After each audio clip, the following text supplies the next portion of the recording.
बहुत सारे लोग ये बात कर रहे हैं कि रशियंस और जो चाइनीज़ हैं वो एक मुबसर के तौर पर हाँ। लेकिन उसके ऊपर खबर ये है कि जितनी भी ये पावर्स हैं, खासतौर पर देखें पाकिस्तान इस तरह के बड़े मामले के ऊपर जाने से पहले ये हो नहीं सकता कि चाइना को ऑन बोर्ड ना रखें। चाइना को हमने ये मामला आगे बढ़ाने से पहले एतमाद में लिया कि this is what we have plans.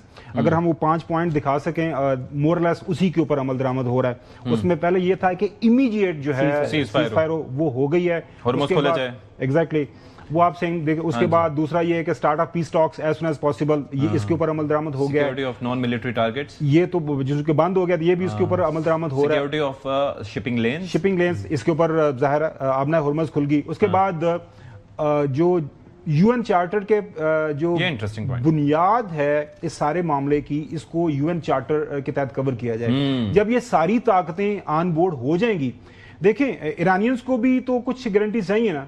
उनको गारंटी अब जाहिर एक सुपर पावर ही दे सकती है।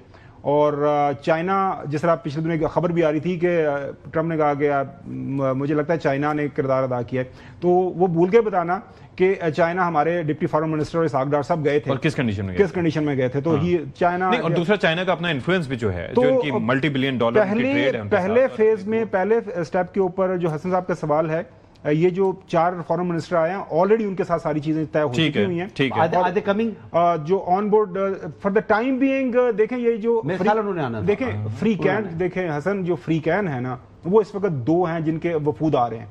पाकिस्तान ऑफिशियली होस्ट कर रहा है और ये 2 वफूद हैं जो कि अपने अपने जो डेलीगेशन के साथ आ रहे हैं, जिनको एक को उनके स्पीकर लीड कर रहे हैं, दूसरे को उनके नायब सदर लीड कर रहे हैं। ये इनकी डिस्कशन जब हो जाएंगी तो सर्टेनली दुनिया सारी के सारी ऑन बोर्ड हो जाएगी। आज भी आपने देखा कि डॉन की बैक पेज पे बड़ी स्टोरी लगी हुई है जिसमें 15 जो मुस्लिम ममालिक हैं वो they are ready for आबना Hormuz के ऊपर अगर मामला आगे बढ़ेंगे। जो यूरोप है वो भी तो पीछे नहीं रह सकता। यूके तो आपको पता है। लेकिन एक बड़ी इंटरेस्टिंग चीज है, सऊदीया यूएई में इन्होंने बड़ी अच्छी बात की कि एक तो ये है कि यूके इज एक्टिव और वो चाह रहे हैं कि जंग ना हो। और हसन अयूब साहब ने वो दूसरा भी जो फ्रांस के सदर का भी हवाला दिया था, वो बड़ा एक इंपॉर्टेंट चीज है कि दे आर एडवोकेटिंग के पीस हो। तो इसकी वजह भी यही है ना कि पूरी दुनिया का एनर्जी इंफ्रास्ट्रक्चर हो या मैशियत हो, वो इस जंग से जुड़ी थी और इस जंग से तबाही के दाने पे। वन ऑफ द रीजंस के सदर ट्रंप को अपनी पॉलिसी चेंज करनी पड़ी है। एग्जैक्टली, क्योंकि एक से ज्यादा दफा NATO is a paper tiger. मैंने फ्रांस के सदर को फोन किया, उसने कहा जी जाएं देखे ना, तो मैं भी आपकी मदद करूंगा। फिर उनको आपको बताया, उनको हल्की से उन्होंने थपक भी लगा दी कि उनका जबड़ा अभी तक ठीक नहीं हुआ, उनकी बेगम के साथ वाकया हुआ। फिर उन्होंने कहा कि जी लिटरली अगर उर्दू में तर्जुमा किया जाए, उन्होंने कहा जी बरतानिया के जो जहाज हैं वो खराब हो चुके हुए हैं, वो टूटे-फूटे तो वो तो काम करने के काबिल ही कोई नहीं था। I don't need their ships. जब नेटो और यूरोपियन और साथ में फार ईस्ट के जो ममालिक है, जिसमें साउथ कोरिया है, ऑस्ट्रेलिया है, जापान है, जब उन्होंने भी कहा कि sir ji don't do this, it is not workable. और आज की स्टोरी पे मैं चाहूंगा आप जरूर कमेंट करें कि किस तरह मुसाद और नेतन्याहू, ईरान जो सारे मिलके ईरान के खिलाफ जंग में लेके गए ट्रंप को, कहां पे किस तरह उन्होंने प्रेजेंटेशन दी, उनके सामने मूवी चलाई गई 11 फरवरी एंड दैट वाज और ये तक बताया गया कि जी ये वो लोग होंगे जो इसके बाद इंक्लूडिंग वो पहलवी साहब, क्योंकि वो बड़ा एडवोकेट कर रहे थे इस चीज को कि पहलवी साहब विल टेक ओवर, और उसके बाद जनाब अली आप जाएंगे, रिजीम चेंज कर देंगे, उनकी आर्मी जो है वो कर जाएगी, बिल्कुल क्रम्बल कर जाएगी। और उसके बाद जो है वो, ये सुनिए जरा, in the situation room on Feb 11 mister Netanyahu made a hard sell suggesting that Iran was ripe for regime change, यानी कि पूरा भरपूर तरीके से तैयार है वहां पर, रिजीम चेंज हो जाएगी जिस तरह से आप जाएंगे। And expressing the believe that a joint US Israeli mission could finally bring an end to the Islamic Republic. At one point, the Israelis played for Mr. Trump a brief video, यानी कि एक मौके पर एक brief video, छोटी सी video उनको दिखाई गई, जिसमें included a montage of potential new leaders who could take over the country if the hardline government fell. यानी कि अगर जो सख्त गिर गवर्नमेंट है वो अगर गिर गई तो उसके बाद जो लोग टेक ओवर करेंगे तो ये नए आएंगे।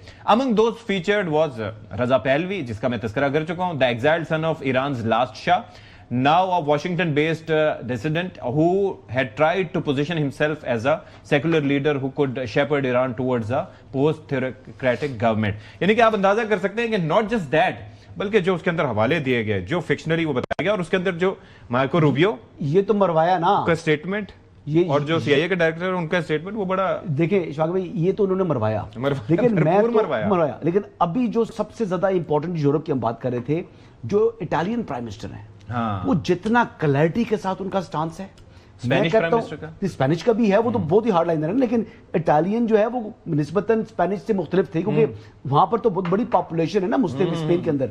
लेकिन इटली के अंदर जिस तरीके से उन्होंने यानी क्लैरिटी के साथ, और स्पेशली ये लेबनान के ऊपर जो इनकी जो है एग्रेशन है इजराइल की, जिस तरीके से इसको वायलेशन ऑफ सीज फायर वो करार दे रहे हैं, इतनी क्लैरिटी से कोई स्टांस नहीं है किसी का भी। और वो जिस तरीके से जो प्राइम मिनिस्टर साहिबा हैं, हालांकि उनके बाजार तो बड़े अच्छे ताल्लुकात दिखाई दे रहे थे प्रेसिडेंट ट्रंप के साथ, लेकिन उन्होंने यानी प्रिंसिपल स्टांस ली है, और ये प्रिंसिपल स्टांस ही मेरे ख्याल के मुताबिक एक हमारे लिए होप है कि ये मुज़ाकरात कामयाब होंगे इंशाल्लाह। चौधरी साहब मैं थोड़ा सा एक्सप्लेन कर दूं चौधरी साहब, माजरत के साथ, चूंकि मेरा वो फेवरेट डबल माजरत, उसके बाद आप कंप्लीट इसके ऊपर कमेंट कीजिएगा। अच्छा, ये जो जोनाथन सवान है और मैगी हैबरमन जो दो लोगों ने लिखी है, वो आप इसके ऊपर एक बुक लिख रहे हैं कि किस तरह रजीम चेंज ऑपरेशन सारा प्लान हुआ। इसके अंदर जो सबसे अहम बात है ना, जनरल केन जो कि सारे ऑपरेशन को लीड कर रहे हैं, पहली मीटिंग होती है जिसके अंदर नेतन्याहू और उनके जो डेविड बर्नी है मोसाद के डायरेक्टर, वो आके बताते हैं ट्रंप को पूरी तरह उतार लेते हैं शीशे के अंदर, ये वर्केबल है, हम उनकी डीकैपिटेट करेंगे उनकी जो है लीडरशिप को, दूसरा उनको क्रिपल कर देंगे उनकी जो है फोर्सेस को, तीसरा ये है कि जब ये दो चीजें हो जाएंगी तो अंदर से लोग उठ जाएंगे, अपराइजिंग होगी, और चौथा जो है हो जाएगा रजीम चेंज हो जाएगी। ऐसे ही है। पहली मीटिंग के अंदर प्रेसिडेंट ट्रंप एग्री कर जाते हैं, उसके बाद फिर दूसरी मीटिंग होती है, वो सिर्फ अपने बंदों की अपने। तो प्रेसिडेंट ट्रंप सबसे पहले आते हैं जनरल केन की तरफ, just general what do you से। जनरल केन का जो बड़ा जबरदस्त उसने रिस्पॉन्ड किया, उसने कहा सर ये जेडे इजराइली ने ना ये बड़ा चढ़ा के ये हमेशा जेडे ने ओवर सेल कर दे ना कि जी ये फोन है ते पता नहीं केड़ी चीज आ जाती है, ठीक है ना। हसन के वैसे फोन पे सब कुछ आता है, सो वो उसमें वो सारे फीचर्स होते नहीं है, तो वी शुड नॉट, हमें इनको बाय नहीं करना चाहिए। तो majority of the American sitting inside the room, उनके जो सीआईए के डायरेक्टर हैं Radcliffe, yes even he was very clear, he oppose, उनके जो वहां पे लीगल काउंसलर है मिस्टर वार्निंग समथिंग, उसने कहा कि जी legally it is not pass. JD Vance ने कहा it is a farcical word इस्तेमाल किया कि ये जो प्लान हमें इजरायली बेच रहे हैं, हमें नहीं इसके ऊपर जाना चाहिए। लेकिन प्रेसिडेंट ट्रंप ने कहा कि I will go by my instinct. फिर सबने कहा कि प्रेसिडेंट साहब आपको बताइए, अगर आप कहते हो यार उसका था ना मामला खामनाई साहब का था, उन्होंने कहा कि उनको टारगेट कर रहे हैं तो एवरीबॉडी अगर आप कर सकते हैं तो कर लें, ठीक है। दैट वाज द चौधरी साहब आप जरा नुक्ता नजर दे दें सर, आप बड़ा हमें आपके तज्जिये की जरूरत है इस मामले पे कि किस तरह से do you agree with this कि इजराइल ने इसी तरह फंसाए, इतना बीबा बच्चा सी अमेरिका के फंस गया, उन्होंने फंसाया या नहीं फंसाया, United states of America power on this earth, आपने ये बहुत बड़ा जुर्म किया है इंडीड, किसी जवाज के बगैर एक सॉवरेन स्टेट के ऊपर हमला किया, और अब आपने खाई है मुंह की, आप हुए हैं बुरी तरह शिकस्त खुर्दा। आपके जिन्होंने आपको एक्सा कर वहां धकेला जंग ने, उनके जख्म तो आपको चाटने वाला भी नहीं रह गया, उनके साथ जो असर हुआ है। तो मैं ये समझता हूँ ये मुज़ाकरात लाजमी कामयाब होंगे, क्योंकि इनकी जरूरत। अब मैं तो खावर गोमन साहब आप माशाल्लाह काफ़ी ज़्यादा अंदर की खबरें भी ला रहे हैं और हालात पर नजर रख रहे हैं, कई पैरों की वहाँ ट्वीट भी कर रहे हैं। हाँ जी। तो ये मुझे बताएं कि अमेरिका अपनी जो तबाही बर्बादी करवा बैठा है इंटरनेशनली, दुनिया के मामला में वापसी के लिए क्या मनसूबा रखता है? नहीं, एक और चीज चौधरी साहब, इससे पहले कि मैं घुमन साहब से इसका आपके सवाल का जवाब लूं, आपकी अंडरस्टैंडिंग क्या है कि will America ever be the same again? इस जंग से पहले जो अमेरिका था वो जंग के बाद वैसे नेवर बी द सेम। अच्छा चौधरी साहब आपके सवाल का अब उनको जी प्लीज बात करें चौधरी साहब। ओ भाई, एक दफा जो लस्टर है जो उखड़ गया है, फिर आपको वापसी के लिए अब आप किस किस को कायल करेंगे? सारे अरब मुल्क जिनके अंदर आपने अड्डे बनाए हुए, उन्होंने चोई जा रहे सो, उनसे कई ट्रिलियन डॉलर ले चुके हो कि हम आपको तहफ़्फ़ुज़ फराहम करेंगे। हाँ जी।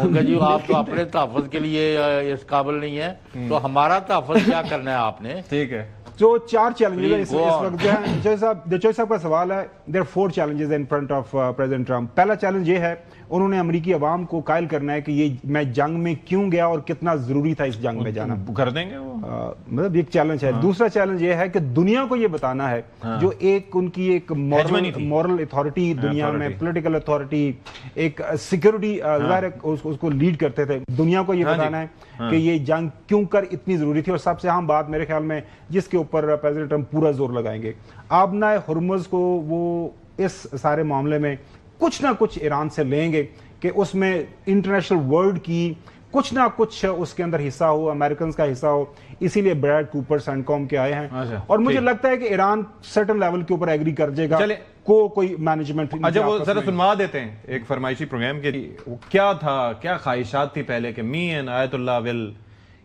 Control Hormuz. Hormuz, who's going to be in control of That'll that? be opened very soon if this works. How soon? And who's in Immediate. control of it? Will Iran Immediate. still be able to control the flow of oil? Be jointly controlled. By who? Maybe me. Maybe me. You want the United States to be in Me control and the Ayatollah, whoever the Ayatollah is, whoever the next Ayatollah. Look, and there'll also be a form of. सुन लो जी, me and the Ayatollah will jointly control. Who knows? He said whoever will be the Ayatollah. ये वाला मुश्तबा की बात नहीं हो रही, कोई भी जो नहीं हो, अब तो प्रैक्टिकली तो ये है। चलें जी, ब्रेक लेते हैं जी। के बाद जरा हम डिस्कस करेंगे कि स्पॉइलर कौन था जो तबाही मचाने की कोशिश कर रहा है और जो चाहता है कि किसी भी तौर मुज़ाकरात कामयाब ना हो।